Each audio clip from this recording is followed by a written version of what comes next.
God, grant me the serenity to accept the things I cannot change, courage to change the things that I can, and the wisdom to know the difference.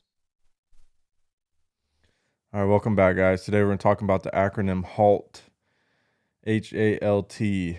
And we're going to talk about some things we should be doing in early recovery, some things we shouldn't be doing in early recovery, and trying to give ourselves the best opportunity for success in recovery in general, but especially in early recovery, because obviously that's where we get taken out the most.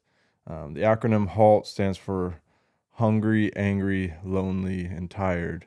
And these are things that we should not be allowing ourselves to get too much of. We don't want to get too hungry. We don't want to get too angry. We don't want to get too lonely or too tired. Just in general, um, when we get too hungry, we get hangry, right? So that hungry and angry can go hand in hand, and we can make bad decisions behind being too hungry. Like we snap at people, right? Like get moody, cranky, and when you get in a bad mood and you're early in recovery, dude, it could totally send you on a spiral that you never thought you were going down, and all you needed was a freaking taco, you know? Like, make sure that you're feeding yourself, make sure that you're, feeding your brain, and don't eat crap either, like, try to eat some freaking vegetables, try to eat healthy, give your body and your brain an opportunity to, you know, produce at the highest quality. We want our brain to be on point. We want our body to be on point. And it's like a machine, right? It's like a car. You only put premium gasoline in a premium vehicle, right? We're not putting 87 in a sports car. Uh, and that goes for our bodies too. We want to put in the highest quality food and ingredients that we can find, so we can get the best results from our bodies and from our brains. And I know it's hard. Food's freaking expensive. Vitamins are expensive. Like, it's not easy. I understand that, especially early recovery. Most of us are freaking broke, you know. We should do the best we can, right? So, too hungry, we don't get too angry, you know. Uh, Anger, man, is a drug within itself, you let that anger get the best of you, and sometimes it feels good. Like, we just dive into that anger and really allow that demon to breathe, and freaking get that shit out of you. Sometimes it feels good to get a little bit angry, you know what I mean? Let that red line go a little bit, but you don't want to get too angry, because we make bad decisions behind anger. If you struggle with violence like myself, you know, I have a short temper with people. I don't tolerate disrespect. And, you let yourself get too angry and you put your hands on somebody, and your whole life could change, and especially if you've built a life back for yourself in recovery, you can't let stupid motherfuckers trick you out of position. That's the truth. Like, you don't catch me hanging out in bars. You don't catch me hanging out, outside the liquor store. Like, wherever idiots are hanging out, I'm not there, because I still have a hard time, like, tolerating disrespect. Like, I can't do it. You know what I mean? So I need to put myself in the best position to win. And part of that is just not hanging out where idiots hang out, because I don't want to be tricked out of my position by somebody that's having a bad day or whatever, dude. Like, just dorks out there that want to talk out the side of their neck and can't back it up, And, the truth is, I don't have anything to prove today. Like, I've proved all I need to prove to myself and to other people. You know what I mean? I've done it all. I've won fights. I've lost fights. I've been in all the fights I need to be in for right now. And, I have like a hands-off policy, which is something that happens in prison, where, like, I'm not down to fight. You know what I mean? Like, if I'm gonna take it there, I'm gonna take it all the way there, and I'm gonna take your life from you. So if it's not worth killing you over, then it's not worth being in a confrontation over, right? Because it's not worth it for me to just beat you up because you're going to trick me out of my position that I'm already in. So if I'm going to take it to the level of violence, I'm going to take it all the way there. And if I'm not willing to take it all the way there, then it's just not worth it for me. Um, and, that anger, we want to be slow to anger, right? We just want to try to halt, right? Before we get angry, before we react, you know? I want to be able to respond to a situation, not react to a situation. And a lot of this we figure out through trials and tribulations. And, we figured out the hard way. And for me, like my daughter's mom will send me some messages sometimes, and dude, my first instinct is just like flash back on her instantly with a text back like F you and whatever, you know what I mean?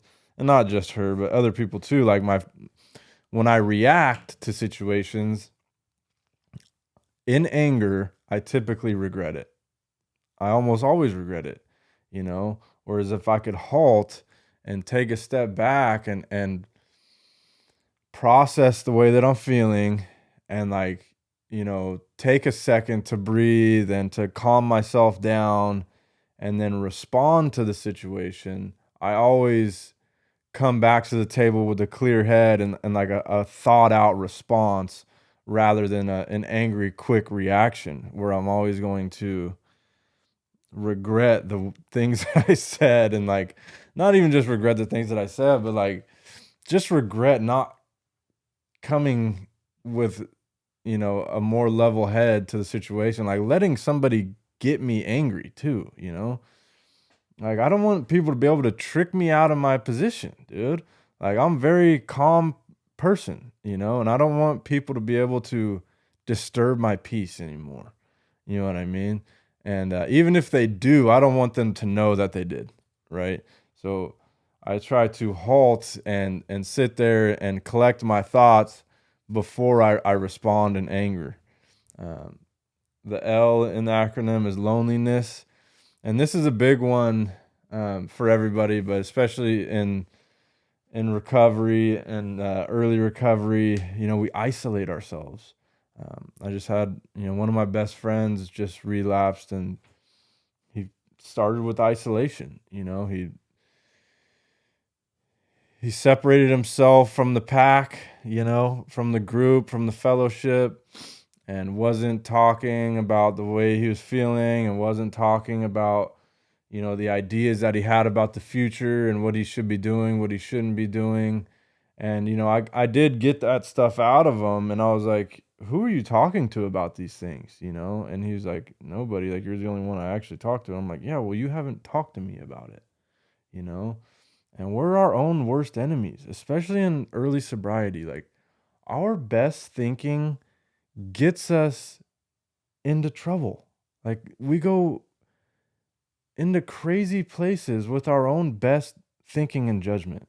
So if you think that the person that's talking to you between your ears has your best interests in mind all the time, you're wrong. Especially as addicts. Like, we need each other, and we need community, and we need fellowship, and we need to bounce ideas off of each other and have a sounding board and have somebody to talk to make sure that what we're thinking isn't crazy. And like, I think part of it sometimes is that we don't want to hear the truth, you know? And sometimes the truth hurts, and especially like if you have reservations and maybe you actually want to use and you want to relapse, like you're not going to reach out to somebody and have them talk you off that cliff if you want to jump, right? So, if you want to stay sober and you're willing to do whatever it takes, then you need to know that you can't isolate yourself. That's why we say meeting makers make it. Like, you need to be part of a group. You need to be part of a fellowship. You need to have at least, 3 or 4 to 5 guys around you, like a little group of people that actually care, and people that you trust, and people that you can talk to when things are getting sticky, and that can talk to you when they're going through things too, right? We do this together, guys. This isn't this isn't a program that you can work on your own. It's just not. It doesn't work that way. Like I said, we're our own worst enemies. Like we just can talk ourselves into the craziest stuff, man. And that's the issue, is like that demon freaking works in our own voice. It's our own voice between our ears.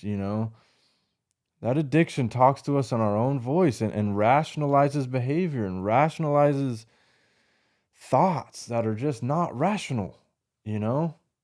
And you need to know that, and recognize that, and pay attention to when you're isolating yourself, and pay attention to if you're lonely, and what is that coming from? What's it stemming from, and what can we do about it, right? And going to meetings is like the number one thing. Like, take your butt to a meeting and call somebody, call your sponsor, call a friend, call your mama. You know what I mean? Whatever, dude. Get off your couch. Like, stop isolating. It's a killer in this program. It'll take you out, dude. Being lonely will take your butt out.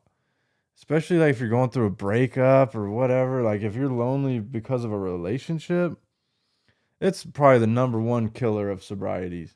Like, people going through breakups and stuff, we get all freaking lonely and heartbroken, and we're a mess, and we need people around us to guide us and to help us. And even if you don't want it, like, even if you want to be alone, it's not a good thing for us. And then tired is the last part of this.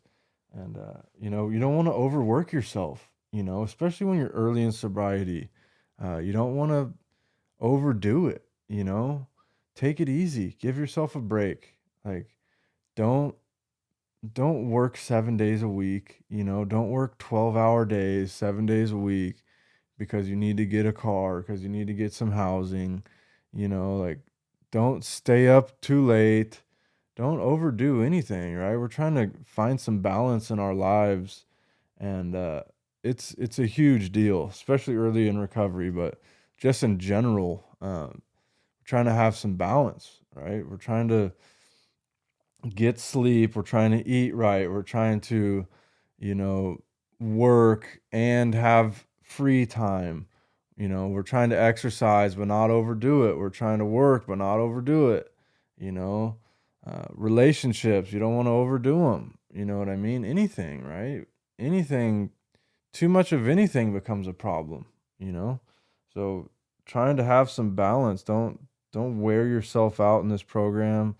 Don't wear yourself out in life, um, because when you're tired, again, like, if you don't have the tool belt and the tools to deal with situations, if you're tired, you're gonna be quicker to anger. You're gonna be quicker to um, to make bad decisions. Our impulse control goes down when we're tired. We something might come up, and somebody pulls out a bag and you're freaking tired, dude, you might make the wrong decision, you know. Um, Not to mention, like, all the negative repercussions of being up for multiple days, right? Like, how it goes. We make real poor decisions when we've been up for too long. So it's very important that you get rest, that you're sleeping at least 6 hours a night. If you're not getting 6 hours a night, you need to try to find a nap during the day. I need at least six. Like, if I sleep less than 6 hours a night, I have a noticeable difference in my day, in the way that I feel, especially like in the afternoon. I really will start to feel it, like, start to crash in that afternoon. And if I can't get a nap in, then I'm tired the rest of the day. When we're tired, we get cranky, irritable, right? All that type of stuff. So, um, halt before you act, halt before you speak, right? Uh, Respond to situations, don't react to situations. you know, and same thing with actions too, you know, like try not to get caught up in that impulse. You know, we struggle with impulse control as addicts, and if you can take a second and halt and think about your next move before making it, you know, if you're thinking about using, like, take a step back and really look at the whole situation and, you know, pick up the freaking phone, dude. And, you know, if you really want to be sober, you need to play the tape through. Like, you need to remember what it felt like when you were first getting sober, like that hopeless demoralization, that incomprehensible demoralization. You need to remember what that feels like and remember that you never want to go back there. And if you have some sobriety and you've built up a lifestyle, you need to know that you don't want to lose all this, you know? And yeah, you might not lose it off that first beer, but it just starts this slide that you can't stop. Once you start slipping, man, it's a slippery slope, and you're gonna fall off eventually. It's a progressive illness, and you know we can't just have one. We can't use successfully. You know, that's your addictive thinking talking to you, telling you that you can have a beer and you're not gonna fall off. You know, that you can hit that joint, you know, and watch the game and you're gonna be fine. Like, you're not gonna go get a bag. Yeah, you might not go get a bag right now. It might take a month. It might take a freaking year, but it doesn't matter. Like, we're not trying to take any chances in recovery. We're trying to be so solid that we don't need anything. I don't need drugs to feel good. I don't need drugs to change the way that I feel when I feel bad. Like, I'm cool, man. I can deal with life on life's terms because I've built the tools necessary in recovery to deal with anything, you know. And so if you're feeling any of those ways, reach out, you know, be aware of the way that you're feeling, be aware of the way that you're living, be aware of your schedule, be aware of, you know, your program, and make the adjustments necessary to keep yourself from slipping. Halt before you think, halt before you act. Don't get too hungry, angry, lonely, or tired. And if you are, do something about it. Thank you.